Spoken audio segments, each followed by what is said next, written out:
Après avoir réussi à créer une crise politique majeure au Togo en août 2017, Tikpiat Chadam, président du Parti national panafricain, PNP, prétextant que sa vie était en danger, avait disparu de la scène politique.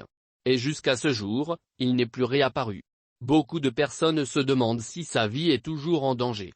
Ou, s'il s'agissait juste d'un passage éphémère sur la scène politique togolaise. Tikpiat Chadam n'était pas un novice sur la scène politique. Cela faisait des années qu'il observait les développements qui s'y déroulaient. Et visiblement, il se préparait depuis longtemps pour une carrière politique. On se souvient de ses passages remarqués dans l'émission Carrefour, animée il y a quelques années sur la radio Canal FM de Lomé par le journaliste Sasgaou. On ne pouvait pas douter de ses aptitudes à mobiliser les foules.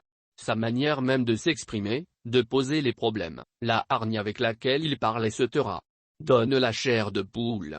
Tikpiat Chadam est une bête politique. Quand il a enfin décidé de créer un parti politique, il s'est un peu effacé de la scène publique. Il affirmait travailler dans l'ombre sur le terrain. C'était un peu comme le laboureur dont les fruits du travail ne sont vraiment appréciables qu'à la saison des récoltes. Les premiers pas du PNP n'ont toutefois pas été très spectaculaires. En 2015, en compagnie du mouvement des Républicains centristes, MRC, d'Abbas Kaboua et de Nicodème Abia qui venait de divorcer avec l'Union des forces de changement, UFC, et le parti des Togolais d'Alberto Olympio, Tikpiat Chadam a créé le Front Choboé. L'objectif était d'empêcher une nouvelle candidature de Faure Gnassingbé à l'élection présidentielle qui arrivait. Ce regroupement et ses gesticulations n'ont pas servi à grand-chose. La mobilisation n'avait même pas été au rendez-vous. Mais, Tikpiat Chadam ne lâchait rien. Il disait souvent sur les médias, vous verrez. Et pour être franc, les Togolais ont vraiment vu.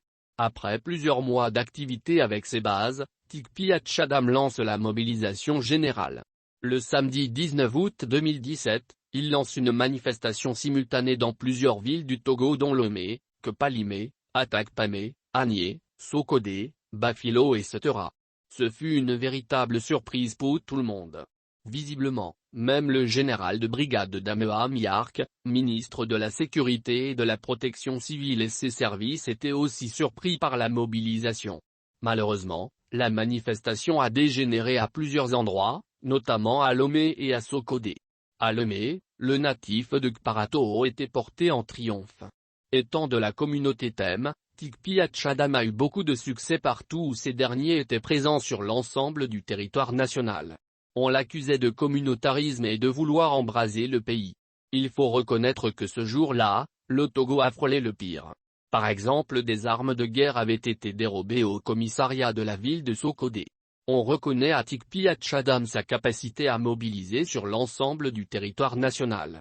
C'était un intellectuel dont les propos faisaient de l'effet. Mais, très vite, il sera dépassé par les événements. Et il appela Jean-Pierre Fabre à l'époque chef de file de l'opposition au secours. « Grand frère, j'ai besoin de vous », avait-il déclaré dans un audio. Ce dernier qui était en tournée à l'extérieur du pays ne s'est pas fait prier pour tout annuler et revenir au Togo, afin d'organiser la lutte. C'est ainsi qu'est née la coalition des 14, C14. La mobilisation était devenue quasi quotidienne. Mais, après avoir pris part aux toutes premières manifestations, Tikpiat Chadam a disparu de la scène politique togolaise jusqu'à ce jour. Tantôt on l'annonçait au Ghana, tantôt en Guinée-Conakry comme conseiller d'Alpha Condé ou employé du groupe Bolloré. Maintenant qu'Alpha Condé n'est plus président, où est-il? Tikpiat Chadam est devenu un général invisible qui donne des instructions sur les réseaux sociaux. Était-ce donc juste un feu de paille?